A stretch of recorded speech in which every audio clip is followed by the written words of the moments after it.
बिस्मिल्लाहिर्रहमानिर्रहीम। अस्सलाम वालेकुम दोस्तों, बाज़ दफ़ा इंसान हकीकत से आंखें चुराने की कोशिश करता है, मगर हकीकत तो हकीकत होती है। ये वाक़या मेरे अंकल के ऑफ़िस में उनके कोलीग के साथ पेश आया। उन्हीं की ज़बानी सुने। मेरा नाम अहमद रज़ा है। मैं एक कंपनी में मुलाज़िम था। मैं एक खाते पीते घराने से ताल्लुक़ रखता था, मगर ख़ुद कुछ करने का जुनून सर पर सवार था। लिहाजा वालिद के पैसों पर अय्याशी करने के बजाय ख़ुद मेहनत करने को तरजीह दी। मेरी शादी को 3 साल गुजर चुके थे और अल्लाह ने हमें एक बेटी से नवाजा था। मेरी मुलाजमत अच्छी थी और कंपनी की तरफ से गाड़ी भी मिली हुई थी। दिसंबर 1975 में मेरे साथ एक हादसा पेश आया। शाम का टाइम था। मैं अपनी फैमिली के साथ वालिदैन से मिलकर अपने घर वापस आ रहा था कि रास्ते में एक मोड़ पर आगे से आने वाले तेज़ रफ्तार ट्रक से बचाते हुए मैंने गाड़ी को साइड पर खड़े ठेले पर चढ़ा दिया।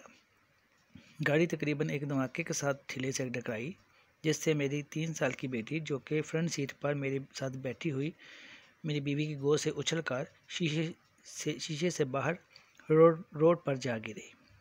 एक्सीडेंट इतना ज़ोर का था कि मैं और मेरी वाइफ बेहोश हो गए। ये वाक़या एक छोटे कस्बे का मोड़ काटते हुए पेश आया। चूँकि सर्दियों की शामें थीं, लिहाजा वहाँ पर चंद दुकानें थीं, वो भी बंद हो पड़ी थीं। धमाके की आवाज़ दूर दूर तक गई तो फासले पर बने कुछ घरों में लोगों को इस सूरत हाल का एहसास हुआ, और जब वो आए तो उन्होंने देखा कि मैं और मेरी वाइफ बेहोश थी, और जबकि मेरी बेटी सड़क पर पड़ी रो रही थी। हमें जल्दी से होश में लाया गया और इस तरह हम तीनों ने अपने बच जाने पर अल्लाह का शुक्र अदा किया। इस वाक़या के बाद और हम तीनों का इस वाक़े के बाद जब भी हम तीनों का वहाँ से गुज़र होता, मेरी बेटी ज़बरदस्ती मुझसे गाड़ी उस मोड़ पर रुकवाती और गाड़ी से उतरकर मोड़ के पास बने एक बरगद के बहुत पुराने और बड़े दरख्त के पास जाकर खड़ी हो जाती। उसका अंदाज़ बहुत ही मोहब्बत वाला और शफ़क़त वाला होता था। वो ना सिर्फ दरख्त की तरफ देखती रहती, बल्कि वहाँ जो टाइम गुजारती वो उसके लिए बड़े सुकून का बायस होता। शुरू में तो हम मियाँ बीवी यही समझे कि बाज़ दफ़ा इतनी छोटी उम्र में कोई हादसा हो जाए तो वह ज़हन में नक्श हो जाता है। इसके साथ भी कुछ ऐसा ही हुआ है और ये इस वाक़या को भुला नहीं पा रही, जिसकी वजह से ये यहाँ रुकती है। मगर जब मेरे वालिदैन का इंतकाल हुआ और हमने वो आबाई घर भेज दिया तो हमारा वहाँ जाना तकरीबन बंद हो गया। मेरी बेटी भी बड़ी हो गई थी, लेकिन वो उसी रूटीन पर थी। पहले तो मैं 2 बार तो मेरे साथ ही जाना होता था महीने में, लेकिन जब मेरा जाना बंद हुआ तो वो ड्राइवर के साथ गाड़ी में हफ्ते में चक्कर ज़रूर लगाती थी। जब उससे पूछना कि तुम वहाँ उस दरख्त के पास क्या करने जाती हो, तो उसका एक ही जवाब होता है कि मुझे दिली सुकून मिलता है। बेटी का मामला था, जब तक वो मेरे पास मेरे घर में थी मैंने उसको वहाँ जाने से मना नहीं किया। अगर किया भी तो उसकी ज़िद के आगे चुप कर जाना था। मगर अब वो बड़ी हो गई थी, उसकी शादी करनी थी। अगर शादी के बाद भी यही हाल रहा तो हम क्या बताएंगे कि बेटी वहाँ क्यों जाती है। मेरी एक ही बेटी थी, बहुत लाडली थी। इस बात का जिक्र किससे भी नहीं किया, मगर जब इसकी उम्र ज़्यादा हुई तो इसको बाकायदा बीमारी समझने लगा। डॉक्टर को दिखाया, उसने अपने कोलीग डॉक्टरों से भी मशवरा किया। बेटी को दिमाग के डॉक्टर न जाने किस किस डॉक्टर से दिखाया। सब कहते थे कि ज़ाहिर बिल्कुल नॉर्मल है, मगर उसकी उस दरख्त के साथ इतनी रग़बत किसी की भी समझ में नहीं आ रही थी। मैं एक दिन इसी परेशानी में अपने ऑफिस में बैठा था कि मेरा एक दोस्त मुझसे मिलने आया। उसने परेशानी की वजह पूछी तो सारी बात बताई। उसने कहा कि आपने तमाम डॉक्टरों को दिखा दिया है, सब ने उसे नॉर्मल कहा है, क्यों ना हम उसे शाह साहब के पास ले जाएं। वो मेरे काफ़ी जानने वाले हैं और काफ़ी अल्लाह वाले और समझदार हैं। मैंने उस वक्त उसे टाल दिया, मगर घर आकर जब बीवी से बात की तो उसने कहा कि जहाँ इतना कुछ कर लिया और पता ना चला, चलो एक बार उनसे भी मिल लेते हैं। मैंने ना चाहते हुए भी अपने दोस्त को कॉल की और कहा कि आप टाइम ले लें।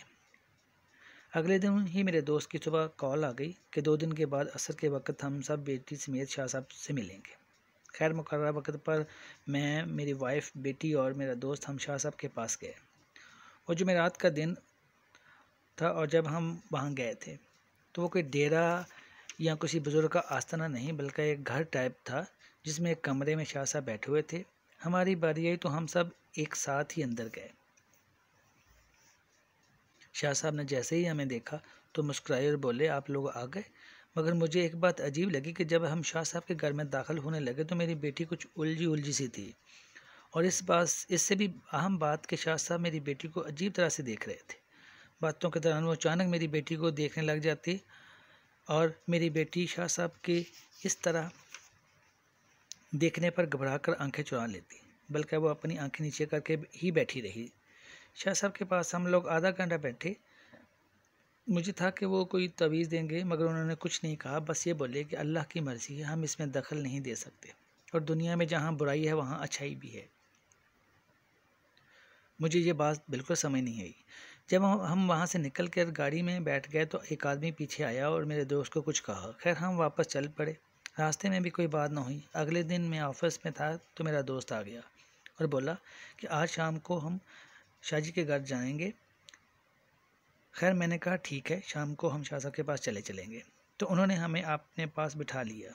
शाह साहब के पास शाह साहब ने मुझे कहा कि आप जिन या ऐसी किसी मखलूक पर यकीन रखते हैं।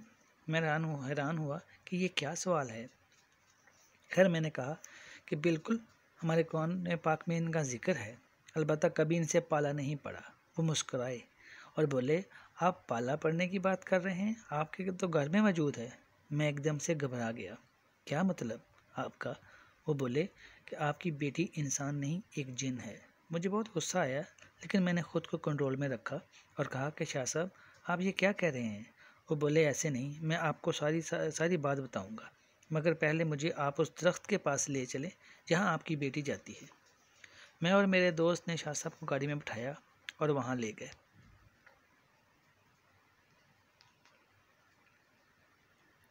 शाह साहब गाड़ी से उतरे और हम दोनों भी साथ थे। शाह साहब ने दरख्त के पास जाकर आंखें बंद कर लीं और कुरानी आयत पढ़नी शुरू कर दी। अभी उन्हें पढ़ते हुए थोड़ी ही देर हुई थी कि दरख्त हिलने लगा और एक अजीब सी शक्ल का मुजस्मा दरख्त के ऊपर से अचानक हाथ बांधे नीचे आ खड़ा हुआ। मैं और मेरा दोस्त कुछ फासले पर खड़े सब कार्रवाई देख रहे थे। उस मुजस्मे ने शाह साहब से कुछ बात की, फिर वैसे ही दरख्त में गायब हो गया जैसे आया था। मैं बहुत परेशान हुआ, मगर शाह साहब ने वहाँ कोई और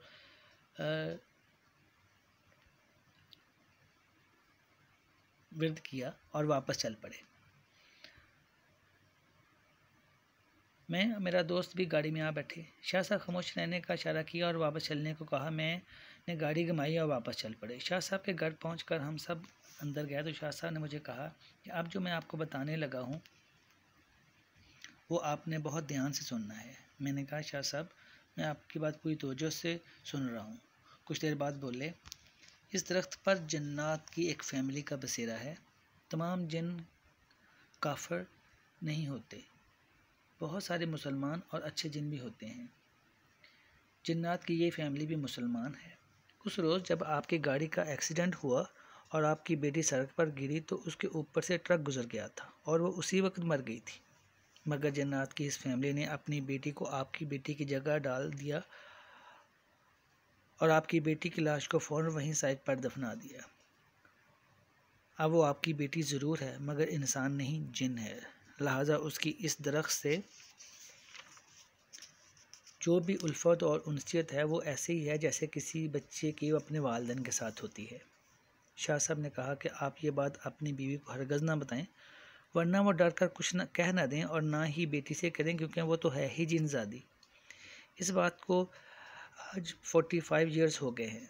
मेरी बीवी वफ़ात पा चुकी है। मेरी बेटी ने शादी नहीं की, वो उसी तरह नॉर्मल लाइफ गुजार रही है, मेरे साथ उस तरह रह रही है, मेरा पहले से भी ज़्यादा ख्याल रखती है, मगर आज भी वो उसी रूटीन के साथ वहाँ जाती है और उस दरख्त के पास टाइम गुजारती है। दोस्तों, यकीनन ये कहानी आपको पसंद आई होगी। अपनी राय का इज़हार कमेंट देकर करें। चैनल को सब्सक्राइब, लाइक और शेयर ज़रूर करें। शुक्रिया।